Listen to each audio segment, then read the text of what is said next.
Welcome to Manga Mavericks at Movies, a show where we talk smack about movies. You know, we celebrate movies more than we talk smack about movies. Why do we keep going with this catchphrase that is highly inaccurate? You tell me, VLRGDZ, why do we still use this godforsaken catchphrase? Well, let's see here. I mean, you just came up with the catchphrase and then we just rolled with it. Yes, we just keep rolling with it, because that's all we can do. All we can do is get on the road and just roll, baby, roll. Roll those wheels and get a driver's high onto the highway, speeding off into sunset. Oh, and listen to some nice music on the way, put the headphones in, tap along to the beat as you just rev the engine and even though that's technically baby, illegal. Go! And that's what this movie, Baby Driver, is about. It's about a guy called Baby who drives. The title is very accurate. Actually, it's kind of misleading, because I thought it was going to be about an actual baby, a little toddler who drives. Wouldn't have that been really fun? God. I remember, when we first saw, before we first saw the trailer, it's like, they said the title Baby Driver, oh God, this is gonna be terrible. It's gonna be some weird, cheesy film about some baby driving. Then we see the trailer. No, that would have been awesome. Think about it. A baby who is a driver. No, okay. Okay. It's just a baby. Sid, I'm just, when I hear the name Baby Driver, I just imagine some, weird-ass Adam Sandler movie with Adam Sandler as a baby and driving. No, that would be terrible. Exactly. But you could do this. You could do a baby driving. Yes, but when I heard the name Baby Driver, that's kind of like what I thought. It's like, oh God, this sounds bad. Well, eventually someone's going to make a parody of this, where it is an actual baby who's driving the getaway car for a crime gang. And that'll be funny, Sid. That'll be funny. I might do that myself. This movie has inspired me to write my own fan fiction. Not fan fiction, because it's probably not going to be set in this world. But I have been inspired to write a premise about a baby who is a driver. I'm going to be accurate to the title, unlike this film, which is misleading, because it's just a guy called Baby and not an actual baby! But yeah, I mean, if you hear the name Baby Driver, I don't think many people would be like, this sounds like a cool film. It sounds kind of like a dumb name, to be honest, but once you see the trailer, holy shit, this looks fucking awesome. As it would be, as anyone who is intelligent and knew the name Edgar Wright would expect. Obviously, this movie was going to be amazing, but you don't know Edgar Wright. No, you've never seen any of his movies. Sid, okay, once I saw the name Edgar Wright, I'm like, oh, okay, this makes sense. What has Edgar Wright done? Hot Fuzz, Shaun of the Dead. I know he's done another film. Shit. Yeah, and that's very interesting that you can only name the movies. And I told you he directed and wrote as we left the theater. Okay. Phony. Sit. Yes, that is true. But in my defense, I've heard very good things about those movies. So when I realized, this is the guy affiliated with that, I'm like, okay, this sounds like it'll be a cool film. You know, you have seen 2 movies that he's written. Can you guess which ones those are? I'll give you a hint. One, they're both comic book adaptations. One was a Marvel movie. The other one was based on a French comic that we both really liked as kids. A French comic? Well, it's not actually French. It's Belgian, I guess. Tintin? See, that was too easy, because what other Belgian comic have you read? Exactly! You're a phony! Okay, but if Tintin is an Edgar Wright film, okay, that the 2011 CGI Tintin, written by Edgar Wright. That was good. It was good. He did a good job. Yeah, so see, I have seen something that... Edgar but you didn't know. Okay, what was the other one? Ant-Man.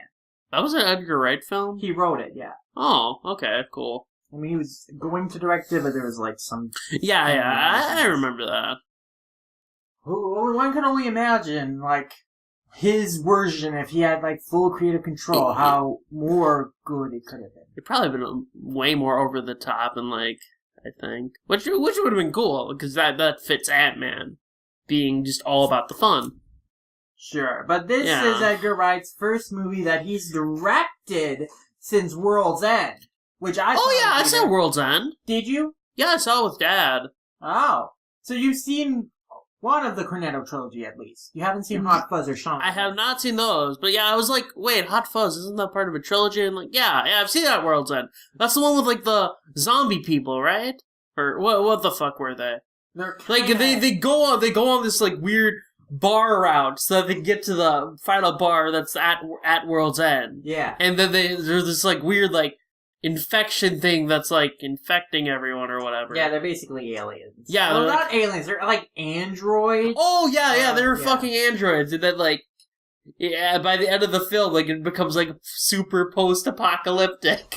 Yeah, it's pretty. Like you go into a thing, this is just gonna be up like drinking at fucking bars. It's like nope, nope, not at all. Yeah, the trailer for that movie was very misleading. Yeah, I remember the trailer. I'm just like, oh god, this is like different from what I expected. Yeah. Yeah. Not so much the case with Baby Driver. The trailer for Baby Driver did tell you what to expect. What you see with Baby Driver is what you get. But what you get is awesome! I gotta tell you, Wee Lord, this movie has amazing cinematography, but even more than that, the use of music. My god, this is one of the most ingenious use of music I have ever seen in a film in recent memory. Like there's a ton of scenes in this film where there's no dialogue, and it's just the music playing. The first half hour of the movie, where it's just, immersing you in, like, Baby, like, playing music and everything is synchronized to that music. As the heist is going on, Baby's doing, like, he's singing along to the music, he's tapping his fingers, he's revving the engine, he's turning on the headlights and the windshield wipers, and it's all synchronized. The sound design in this movie is perfectly synced up with the music. It is ingenious. It is, like, a mind-boggling sequence, like just the sequence where he's walking out to get coffee and like he's singing along to this song and there's just great visual gags and the pacing, there's just like one continuous shot too. My gosh, how many takes did it take to get that all down just so perfectly? The timing just so darn right. This is masterful in how it is edited and shot and synchronized with music and the sound design. I keep going around in circles with this, but it is, like, amazing. I was blown away with the music in this movie. Yeah, it was fantastic. Like, just seeing, like, every time Baby was on screen, you can tell just these, like, subtle gestures, or not so subtle and sometimes, of him reacting to the music that he's, like, listening to. Like, regardless of the scene, like, you always see that, which is, like, really cool. Edgar Wright is a master of sneaking in details into every shot of his movie that are just so brilliant that oftentimes, you're gonna need to rewatch one of his movies over again to catch all the tricks and little gags and little nuggets of information that he sees into his movies that make them so good. Like, there are elements to the movies that you don't quite catch the first time, but then you rewatch them and you're like, wow, I never realized this before, but oh my god, that's clever. Lots of callbacks. Like, one of the great things about his writing is that he'll make a lot of callbacks. It's very tight, his scripts, because everything has a purpose. There's this one line where the guy who's picking on Baby at the beginning of the movie, the guy who is like, screw you, Baby. You're arrogant. You're not listening to me. Hey, I'm a jerk. That guy says, hey guys, if you don't see me again, it probably means I'm dead. Guess what? We never see that guy again.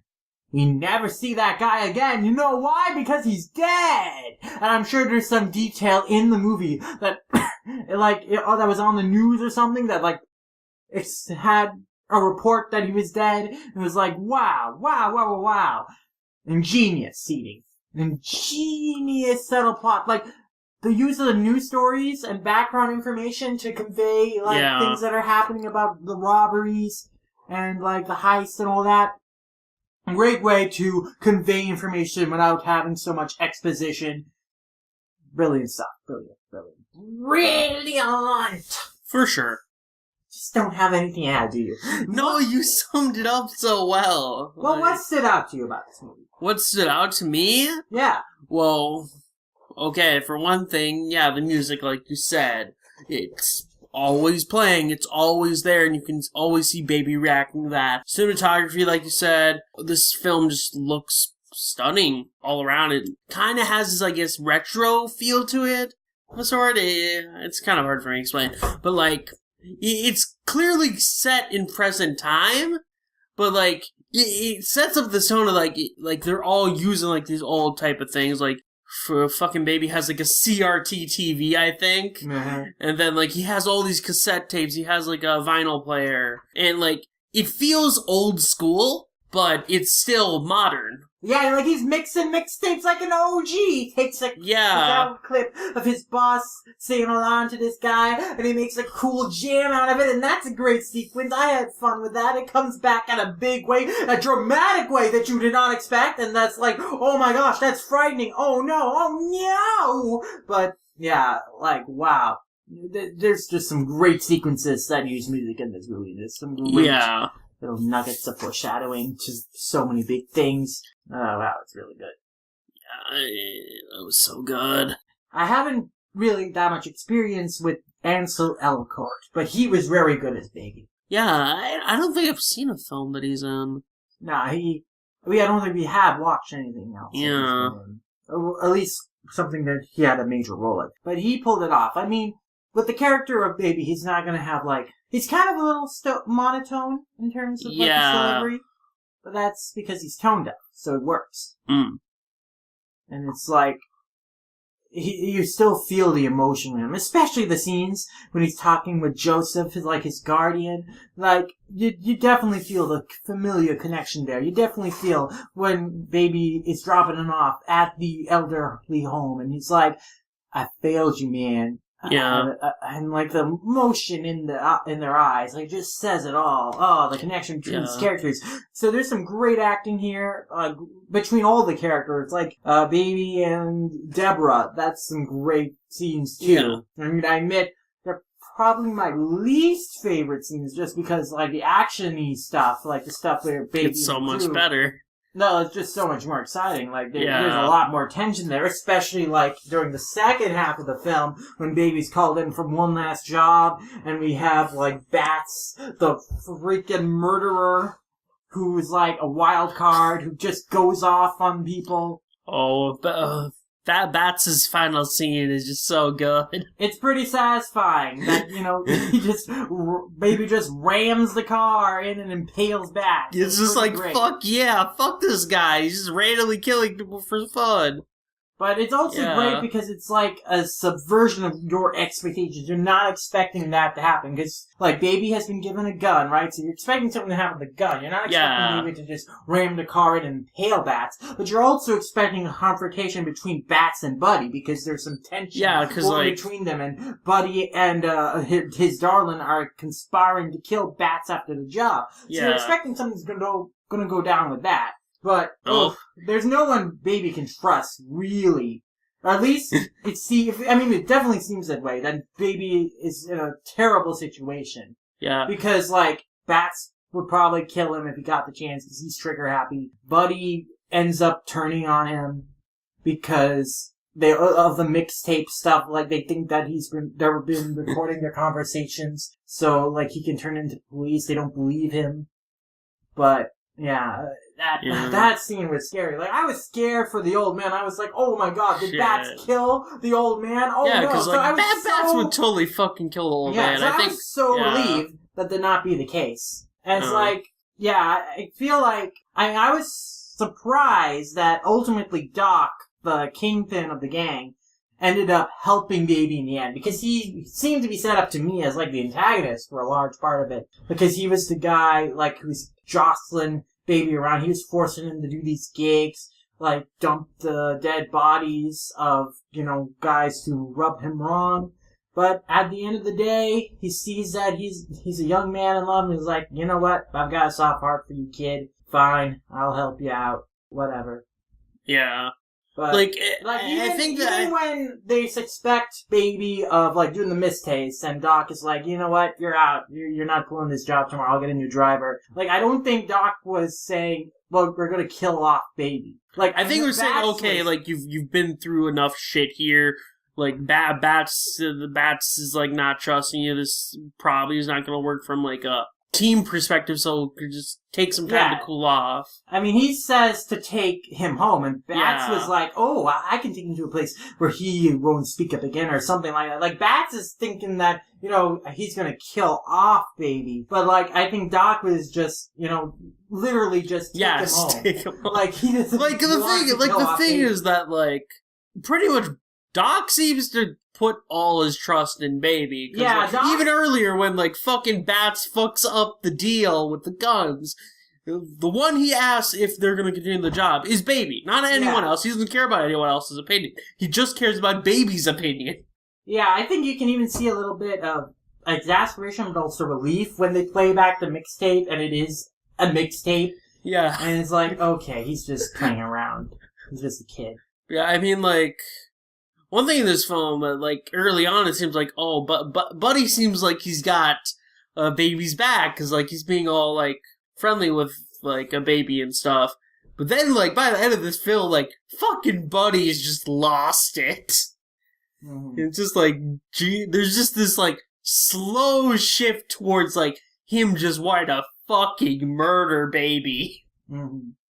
Because early on, it's just he's chill with him. He seems like, he's a cool guy. Then after the mixtape thing happens, you can just slowly see Buddy just, fucking becoming jaded about Baby. But it's also set up, too, that Buddy will go off and be a crazy man if he gets angry. And that seems and, there was so much tension, as to, what would happen to Deborah, because, in that diner scene, because, we just saw Bats murder a bunch of guys.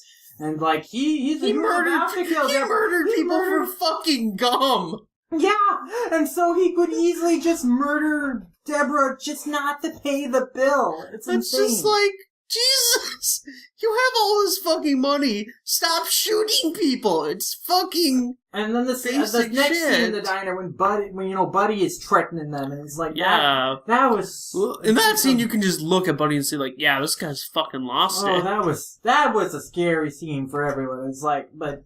I was not sure how that was going to. I thought that Deborah was going to, throw the coffee pot on him, and that's when, they'd shoot him. But, no, it didn't play out that way. But still, that was a tense getaway as well. Yeah, for sure. And he did not go down easily, that Buddy. That Don Draper, that psychopath. They had to really pull out all the stops to get this guy. That guy's persistent. He fucking survived a car crash. He fucking... from getting shot. Mm. They literally had to, fucking tear apart his body before he was, actually able to die. Well, they had to throw him onto a burning car, which then exploded to kill him. Exactly. Mm-hmm. They had to put in the extra measures to make sure he's dead. Yeah, so he was a good villain, because he was unpredictable, and he didn't seem like the obvious villain at first. He was, probably the person you least expect. I was expecting him either to be, Doc or Bats as the final villain, but no. Yeah, because he's the person who seemed the least crazy. Because, Darling was the one who suggested him to kill Bats. Bats we see murdering people for no reason, just to get away with not paying for things. He has money. Yeah, and other guys are just not that consequential, like the Chinese guy and the No-Nos guy. That No-Nos guy, I just realized, is probably the only member of this gang, of these operations, who survived, because we don't... Yeah. It doesn't seem like they killed him off for any reason, so... I mean, it's assumed that, Doc has, a ton of different squads. Yeah, because, but of the people we saw, it seems like he was the only one that survived. Mm. So that's pretty interesting. He was the one character who did not come back towards it, unless it was another subtle detail that Wright snuck in somewhere. I don't know. I'd assume that he just got off, because, like, Doc was mentioning that he never uses the same team every time. Well, but he still uses people again. Yeah, he uses people again, but, like... He was not in on that final operation. There's only a limited number of permutations. If there's, like, a small group of people that's doing it, there's only so many permutations that you can do with that. Sure, especially if you're killing off people. Yeah, that too. Yeah, I mean, some good stuff in this movie. Good acting, good cinematography, good pacing and music. I was always engaged with this movie. I was always engaged with the character. I mean, whenever you have a story where a character's parents die right in front of your eyes, it's always sad. You're always going to be sympathetic to them. It's like unless it's Iron Fist. It's like cheating writing, you know? Yeah, but Sid, unless it's Iron Fist. Okay, you're right. In Iron Fist, that was funny. In Iron Fist, I could not take that seriously. Oh god! But when it's done well, it's immediately endearing. But Sid, Danny Rand's mom flying out of the plane was so sad. No. She told it didn't look like she was being pulled by a fucking string. God, that scene. Oh, we're just gonna keep making Iron Fist jokes. It's because Iron Fist is fucking terrible. It is. Netflix, why are you making a second season? We don't need more Danny Rand. Just splice in all the, Iron Fist stuff you need into Defenders, because at least if it's in Defenders, I have characters that aren't shit. Probably should make that Luke Cage Iron Fist combo show. That's what everyone wants. Well, I don't want that interpretation of Danny Rand with Iron Fist, though.